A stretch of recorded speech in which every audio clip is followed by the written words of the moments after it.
10 টাকায় ইলিশের পর এবার 1 টাকায় গরুর মাংস বিতরণের ঘোষণা দিলেন ফরিদপুর 4 আসনের স্বতন্ত্র প্রার্থী রায়হান জামিল।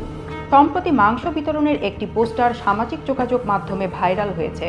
পোস্টারে রায়হান জামিলের পক্ষ থেকে 30 অক্টোবর ভাঙ্গা উপজেলায় 1 টাকায় কেজি গরুর মাংস বিতরণের ঘোষণা দেওয়া হয়।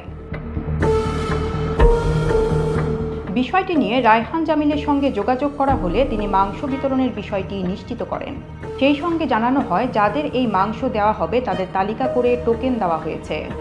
আপাতত 100 জন অসহায় দরিদ্রের তালিকা করা হয়েছে বলেও জানান তিনি। গত 17 সেপ্টেম্বর ফরিদপুরের সদর উপজেলায় মাত্র 10 টাকায় ইলিশ বিতরণের ঘোষণা দেওয়া হয়েছিল। বিভিন্ন গ্রাম থেকে শত শত মানুষ ইলিশ পাওয়ার আশায় সেখানে জড়ো হয়, কিন্তু পর্যাপ্ত মাছ না থাকায় উপস্থিত জনতার মধ্যে শুরু হয় হট্টগোল। এক পর্যায়ে জনতার চাপে স্বেচ্ছাসেবকদের রেখে স্থান ত্যাগ করেন রায়হান জামিল।